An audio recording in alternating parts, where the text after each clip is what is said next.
Assalamualaikum warahmatullahi wabarakatuh. Perkenalkan, saya Yusri Ahyanti Maulidia dengan NIM 2302100111, Program Studi Hubungan Masyarakat. Pada kesempatan kali ini, saya akan menjelaskan bab 8 tentang model dan teori manajemen krisis. Manajemen krisis adalah proses yang dirancang untuk membantu organisasi dalam merespon kejadian yang dapat merugikan organisasi tersebut, seperti bencana alam, skandal perusahaan, atau gangguan operasional besar. Ada beberapa model dan teori yang dapat digunakan untuk memahami dan mengelola krisis dalam konteks perusahaan. Yang pertama yaitu ada model tipologi krisis, sebuah kerangka kerja yang digunakan untuk mengklasifikasikan krisis berdasarkan sifatnya dan membantu dalam merencanakan respon yang sesuai.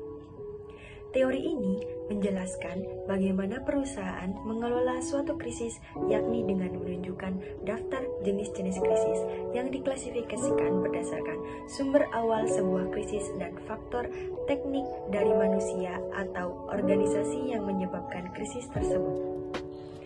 Nah, ini contoh model tipologi krisis.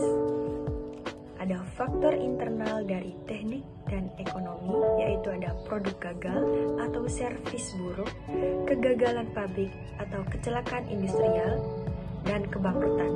Faktor sosial dan organisasinya ada pemalsuan, aktivitas ilegal, dan pelecehan seksual. Nah, kalau faktor eksternal dari teknik atau ekonominya ada bencana alam, pengambil alihan paksa, krisis pemerintahan.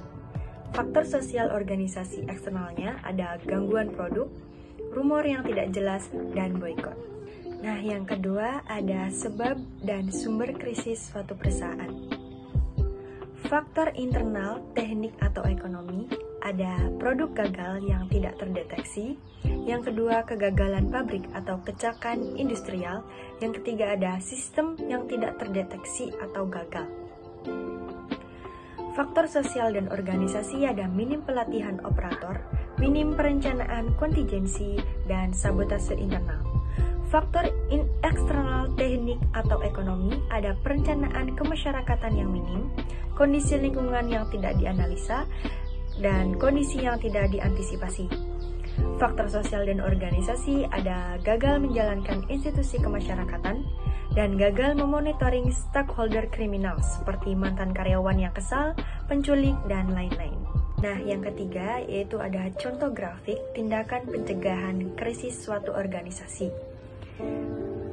Faktor internal, teknik atau ekonomi yaitu memperketat keamanan sistem, memperketat operasi internal, dan unit manajemen krisis. Faktor sosial organisasi internalnya ada konsultasi psikologis karyawan, pelatihan deteksi, pelatihan media. Faktor eksternal dari teknik ekonomi yaitu ada ahli, monitoring sistem dan jaringan, mengadakan pelatihan perencanaan kontinu, dan review periodik. Faktor sosial organisasi ada mengembangkan profil psikopat, teroris, dan sebagainya. Dan yang kedua yaitu menyediakan hotline preventif. Yang ketiga mendukung kelompok masyarakat. Selanjutnya yaitu teori manajemen krisis. Painsdorf menyatakan bahwa tidak ada satu perusahaan pun yang kebal terhadap krisis, tetapi dengan riset, perencanaan, dan pelatihan yang penuh kewaspadaan, biasanya krisis dapat dikelola atau dikurangi dampaknya. Dari berbagai literatur, mereka mengatakan bahwa banyak teori yang berhubungan dengan manajemen krisis yang berfokus pada proses komunikasi saat suatu krisis timbul. Di antaranya yaitu, yang pertama ada teori atribusi krisis. Teori atribusi krisis adalah teori yang menjelaskan bagaimana individu atau organisasi mengidentifikasi penyebab dari suatu krisis dan bagaimana mereka meresponnya. Teori ini berfokus pada bagaimana orang membuat atribusi atau penilaian mengenai siapa atau apa yang bertanggung jawab atas krisis tersebut, serta bagaimana atribusi ini mempengaruhi reaksi dan keputusan mereka. Teori ini sering digunakan dalam bidang komunikasi krisis. untuk membantu organisasi memahami dan mengelola persepsi publik selama dan setelah terjadinya krisis. Ada 3 komponen utama dalam teori antribusi krisis. Yang pertama yaitu stabilitas. Stabilitas itu seperti apa penyebab krisis tersebut dianggap stabil atau tidak stabil.